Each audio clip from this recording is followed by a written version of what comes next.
Hello everyone, আসসালামু আলাইকুম। আমি মোহাম্মদ মেহেদি হাসান। আজকে আমরা তোমাদের বইয়ের এস্টিমেট অ্যান্ড কস্টিং 2 বইয়ের একটি গুরুত্বপূর্ণ প্রমাণ করব। সেটা হচ্ছে যে ইটের গাঁথনির কাজে শুকনা মশলার অনুপাত কত? 35%।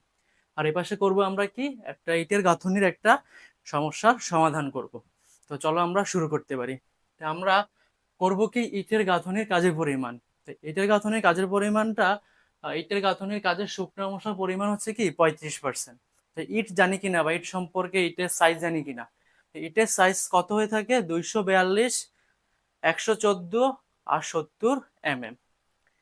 তা আমরা এই প্রমাণটা করব 1 ঘনমিটার জায়গা। মনে করো দৈর্ঘ্য প্রস্থ উচ্চতা গুণ করে, মনে করো যে এদিকে দৈর্ঘ্য প্রস্থ উচ্চতা সবকিছু কি 1 ঘনমিটার জায়গা নিয়ে আমরা কি করব? কাজ করব। 1 ঘনমিটার জায়গা নিয়ে আমরা কি করব? কাজ করব। তাহলে 1 ঘনমিটার, মনে করো এটা 1 মিটার, এটা 1 মিটার, আর উচ্চতাটা আমি দেখাতে পারছি না, উচ্চতাটাও কি 1 মিটার। 1 মিটার জায়গায় কতটুকু মশলা লাগে আমি এখানে চিত্র রাখার চেষ্টা করতেছিলাম। 1 ঘনমিটার জায়গায় ইটগুলোতে এইভাবে বসবে। ইটগুলো কিভাবে বসবে? এইভাবে স্টেপ বাই স্টেপ বসবে, কিন্তু ফাঁকা অংশে কি বসবে বলতো? মশলার পরিমাণ, মশলা বসবে না? ফাঁকা অংশে কি বসবে? মশলা বসবে। এই মশলার পরিমাণটাই আমরা এখন বের করব। তো সম্পূর্ণটা কত বলে দিচ্ছি, 1 ঘনমিটার জন্য কাজ করতেছি। এখানেও 1 ঘনমিটার, 1 মিটার, এটা 1 মিটার, উচ্চতা 1 মিটার। তাহলে 1 গুণ 1 গুণ 1, তাহলে কি পাওয়া গেল? পুরাটার আয়তন, সম্পূর্ণটার আয়তন কি পাইলাম? 1 ঘনমিটার। তাহলে সম্পূর্ণটা কত পাওয়া গেল বলতো? 1 ঘনমিটার পাওয়া গেল। এখন 1 ঘনমিটার জায়গায় কি পরিমাণ, 1 ঘনমিটার জায়গায় কি পরিমাণ ইট লাগে সেটা আমরা মুখস্থ বলতে পারি। 1 ঘনমিটার জায়গায় ইট লাগে কয়টি বলতো? 804টি। এরকম ইট কয়টা লাগবে বলতো 1 ঘনমিটার কাজ করতে? আট, সরি, 408টি ইট লাগবে। তাহলে একটা ইটের সাইজ যদি আমরা বের করে এত দিয়ে গুণ দিয়ে ফেলি, মানে একটা ইটের আয়তন পাওয়ার পর এত দিয়ে গুণ করে ফেলি, তাহলে ইটে যতটুকু দখল করছে ওটা পেয়ে যাব। মানে আবারও বলতেছি, এখানে 1 ঘনমিটার জায়গায় ইট লাগবে 408টি। একটা আকার জানা আছে, দৈর্ঘ্য প্রস্থ উচ্চতা জানা আছে ইটের। এই তিনটা গুণ করলে আমরা কি পেয়ে যাব বলতো? একটা ইটের আয়তন। এত দিয়ে গুণ করলে কি পেয়ে যাব? টোটাল ইটের আয়তন। তাহলে টোটালটা থেকে যদি ইটের আয়তন বাদ দিয়ে দিই, তাহলে ফাঁকা অংশ আয়তন পাওয়া যাওয়ার কথা। তাহলে ওইটাই করবো এখন। তাহলে আমরা ইটের আয়তন বের করব। ইটের আয়তন, তো ইটের আয়তন কি মিলিমিটার আছে, মিটার নিলে কি আসবে? 0.242 ইন্টু 0.114 ইন্টু 0.07। এটা হচ্ছে কি বলতো? একটা ইটের আয়তন। ইট লাগবে কয়টি? 408টি। তাহলে কি টোটাল ইটের কি পাওয়া যাবে বলতো? আয়তনটা পাওয়া যাবে, টোটাল ইটের আয়তন পাওয়া যাবে। সেটা আসতেছে আমাদের কত? 0.7879,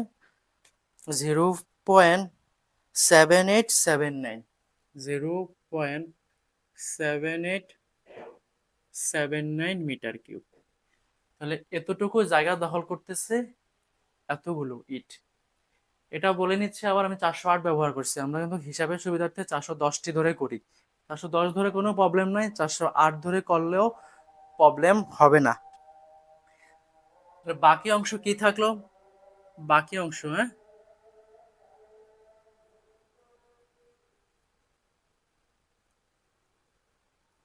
1 - 0.7879। তো এই দুটা বিয়োগ করলে আমাদের ফাঁকা অংশ পরিমাণটা আসতেছে 0.21 0.21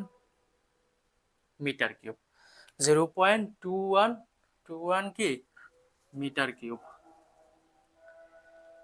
তাহলে এতটুকুই তো হয়ে যাওয়ার কথা। বাট এখানে আরেকটা জিনিস অ্যাড করা লাগবে। এই ইটের মধ্যে ফর্মওয়ার্ক থাকে না, ওই যে কোম্পানির ইট তার নাম লেখা থাকে না, অতটুকু তো একটু খালি থাকে, ওই জায়গা তো মশা দখল করবে। সেটা হচ্ছে এই আয়তনের কি 10%, ওই আয়তনের কি বলতো 10%, 10%। এটা হচ্ছে কি ফ্রম ওয়ার্কের কাজের জন্য। ফর্মওয়ার্কের কাজের জন্য, ফর্মওয়ার্কের কাজের জন্য 10% ইউজ করব। কি বলছি যে ফর্মওয়ার্কের উপরে যে অল্প একটু একটু করে খালি জায়গা থাকবে, ওইটা 10% জায়গা দখল করবে কার, এই আয়তনের। তাহলে কি করতে পারি, 0.0121 ইন্টু এইটার কি বলতো, কি বলছি 10%, এটার কি বলতো, এটার হচ্ছে কি 10% যোগ এত, আবার লিখবা 10% কি 10/100। তো কেউটা টাইপ করলে এটার কি চলে আসবে বলতো, আমাদের অ্যান্সারটা চলে আসবে, সেটা আসতেছে 0.233 মিটার কিউব। এই যে আমরা মশার পরিমাণটা পাইলাম, এটা হচ্ছে যে আমি যখন কাজ করব, তখন আমি কাজ করব কি, তখন এতটুকু জায়গা কি থাকবে, খালি থাকবে। তাহলে এতটুকু জায়গা কিভাবে খালি থাকতেছে, এইটার পরিমাণটা বাড়তেছি আর ফর্মুলাটার পরিমাণটাকে আমরা কি করছি, যোগ করছি। তো এগুলো যখন তুমি ইউজ করতেছো, এগুলো তো তুমি ভিজা অবস্থায় ইউজ করতেছো, মানে পানি দিয়ে গোলায় ইউজ করতেছো মশলাটা। তাহলে পানি দিয়ে ইউজ করলে শুকনো অবস্থায় কত কিনা লাগবে তোমার, 1.5 গুণ করা লাগবে। তো এটাকে 1.5 দ্বারা আমাদের কি করা লাগবে, গুণ করা লাগবে। আমরা তো শুকনো মশলা অনুপাত পাচ্ছি, বাট এটা হয়েছে কি বলতো, ভিজা মশলার, আমরা তো বের করবো শুকনো মশলার পরিমাণ, কিন্তু এটা পাইছি কি ভিজা মশলার পরিমাণটা। তাহলে শুকনো মশলাটা কি আসতেছে,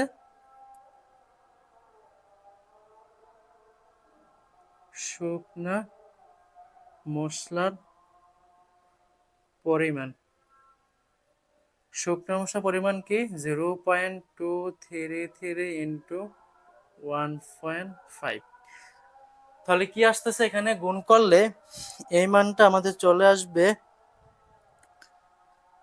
0.95 মিটার কিউব। তো এটাকে আমরা 0.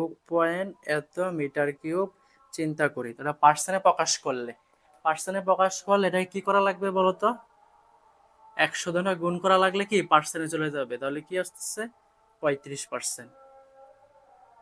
প্রমাণিত, এতটুকুই। তাহলে আমাদের কি কি কাজ করা লাগছে, প্রথমে আমরা জানি 1 ঘনমিটারে কয়টা ইট লাগে, 408টা হচ্ছে রিয়েল, বাট আমরা হিসাব করি 410টা ধরে, 410টা ধরে করলেও প্রবলেম নেই। আর হচ্ছে ইটের সাইজ ধরে আমরা গুণ করে নিলাম, পেয়ে গেলাম। আমরা এই কাজটা করতেছি কি 1 ঘনমিটার ধরে, 1 ঘনমিটার থেকে এই জায়গাটা বাদ দিলে খালি অংশটা পেয়ে যাচ্ছি। আবার এই আয়তনে 10% কি ফর্মওয়ার্কের মধ্যে মশলাটা দখল করে, তাহলে 10% ফর্মওয়ার্কের জন্য আমরা ইউজ করে নিলাম। তাহলে এটা পেয়ে গেলাম। এটা পাইছি কি ভিজা আয়তন, ভিজা আয়তনটাকে কি করা লাগছে 1.5 দ্বারা গুণ করছে, শুকনো আয়তন পাওয়া গেছে। যে মানটা পাইছি সেই মানটাকে 100 দ্বারা গুণ করে পার্সেন্টে প্রকাশ করছি। তাহলে আমাদের প্রমাণ হলো যে ইটের গাঁথনির কাজে শুকনো মশলার অনুপাত হচ্ছে কি 35%।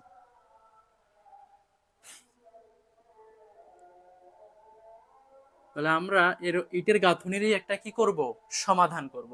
বলে দিছে কি একটি ভূগর্ভস্থ জলাধারে ভিতরের মাপ হচ্ছে কত, 3 মিটার ইন্টু 5 মিটার, দেওয়ালের পুরুত্ব হচ্ছে কি 25 সেন্টিমিটার, গভীরতা হচ্ছে 3.5 মিটার, জলাধারের অনুপাত হচ্ছে কি 1.6 অনুপাতে সিমেন্ট মশলা ব্যবহার করলে কি পরিমাণ মশলা লাগবে। তাহলে আমাদের এখানে একটা জিনিস বুঝো, আমি এখানে জলাধারটা আঁকার চেষ্টা করছি। মনে করো এখান থেকে এখানে বড় সাইডটা হচ্ছে কি 5 মিটার, এখান থেকে এখানে হচ্ছে কি 3 মিটার, আর এই গভীরতাটা হচ্ছে কি 3.5 মিটার। তাহলে এই একটা ওয়াল, এই একটা ওয়াল, পিছনে একটা, এখানে একটা, জলাধারটা একটা প্রায় তোমার রুমে তুমি থাকো, মনে করো একটা দেওয়াল রুমে থাকো, চারপাশে কি 4টা দেওয়াল আছে, আর এখানে একটা কি আছে, উচ্চতা আছে। তো 4টা দেওয়ালকে মনে করো এই প্রথম দেওয়ালটাকে খুলে এখানে লাগাই দিছি, আবার এটা খুলে এখানে লাগাই দিছি, মনে করো এই পাশেরটা খুলে এখানে লাগাই দিছি, এটাও খুলে এখানে লাগাই দিছি। তো এই 4টা দেওয়াল মিলে কি হয়ে গেল, একটা দেওয়াল হয়ে গেল। তাহলে এই 4টা দৈর্ঘ্য যোগ করলে আমি দৈর্ঘ্য পেয়ে যাচ্ছি। আর পুরুত্ব দিয়ে দিছে কি বলতো আমাদের 25 সেন্টিমিটার, আর গভীরতা আমরা জানি। তো দৈর্ঘ্য প্রস্থ উচ্চতা গুণ করলেই তো কাজ শেষ। তো দৈর্ঘ্য কি হবে বলতো, এটা এই একটা দৈর্ঘ্য যোগ করা লাগবে, এই দৈর্ঘ্য যোগ করা লাগবে 3 মিটার, 3 মিটার যোগ করা লাগবে, তাহলে দৈর্ঘ্যটা পাওয়া যাবে। দেখো এটা হচ্ছে একটা দেওয়ালের এই দূরত্বটা, এই দূরত্ব, এই দূরত্ব, এই দূরত্ব, এটা হচ্ছে তার কি উচ্চতা। আর পুরুত্ব দিয়ে দিছে কত আমাদের 25 সেন্টিমিটার, সেটা হচ্ছে কি প্রস্থ। তাহলে প্রথমে আমাদের দৈর্ঘ্য কত বলতো, আমরা কি বের করব, ভলিউম, আয়তন। তো আয়তনের ভেতরে কি থাকবে, বি, এল বি ইন্টু কি এইচ। তাহলে এলটা কি আসবে বললাম, 4টা দৈর্ঘ্য, তাহলে 5, ওই পাশে 5, 10, 3, এই পাশে 3, 6, তাহলে 10 আর 6 কত আসতেছে আমাদের, 16 আসতেছে। কত আসতেছে বলো তো, 16 আসতেছে।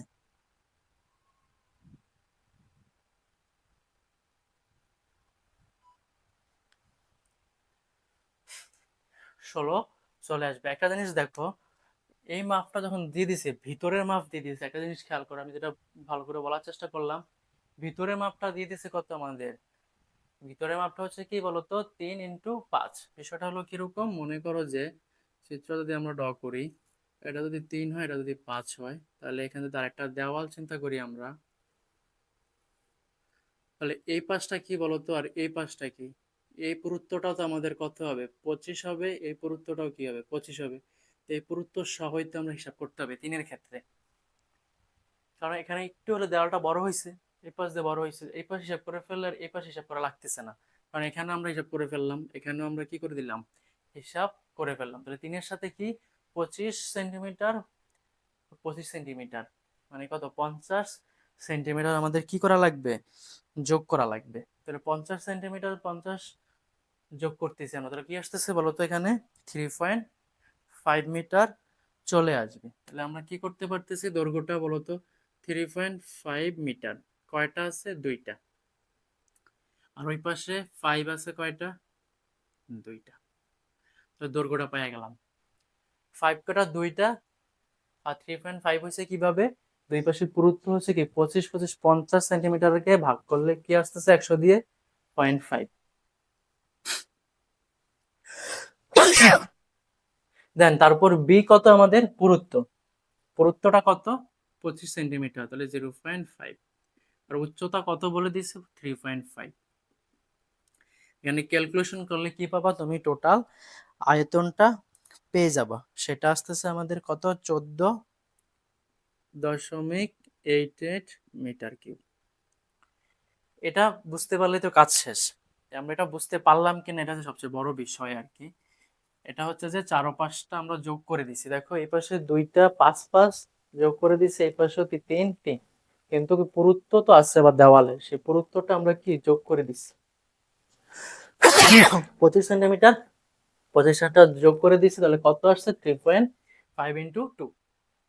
তাহলে এটা তুমি কি শুকনা মশলার, এটা হচ্ছে কি কাজের পরিমাণ পেয়ে গেছো আর কি। তাহলে এখন আমাদের এই 1 ঘনমিটার জায়গায় কয়টা লাগে বলতো, 410টি বা 408টি লাগে। তাহলে ইটের সংখ্যা বের করব, ইট লাগবে কয়টি, 410 ইন্টু কত, এত মিটার কিউব। দেখো এটা লাগতেছে কি, এটা লাগতেছে কি বলতো, 1 মিটার কিউবে এতটি লাগে, তাহলে এততে কতটি লাগবে, 1 মিটার কিউবে 410টি, এত মিটার কিউবে কয়টি, শুধু গুণ করে দিচ্ছি।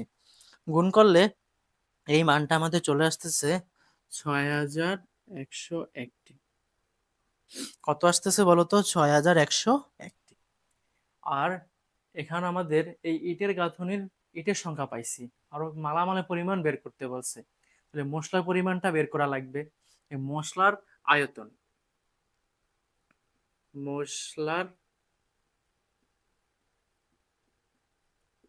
আয়তন, এই মশলার আয়তনটা কি বলতো আমাদের, মোট আয়তন কত পাইছি, এত, এর কত পার্সেন্ট, 35, 35/100 দিলে আমরা কি মশলার আয়তনটা পেয়ে যাব, সেটা আসতেছে 5.21।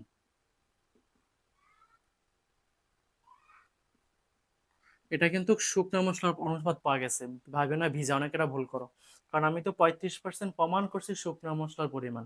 তো মোট আয়তনের সাথে 35 দিয়ে গুণ করলেই কি আসতেছে, 35% গুণ করলে কি আসতেছে, শুকনো মশলার আয়তন। আর অনুপাত কত, 1:6 ইকুয়াল টু কি 7। তাহলে বালি কতটুকু লাগবে বলতো, টোটাল হচ্ছে কি এত, অনুপাত হচ্ছে কি 7/1। তাহলে এখান থেকে বালির অনুপাতটা আমাদের চলে আসবে, সেটা আসতেছে বালি তো হচ্ছে 6, বালি কত বলতো 6, মানে 1:6 মানে হচ্ছে 1 ভাগ সিমেন্ট আর কি 6 ভাগ বালি, তাহলে বালির ক্ষেত্রে এত দিয়ে দিলাম, তাহলে সেটা হচ্ছে যে 4.47 মিটার। আর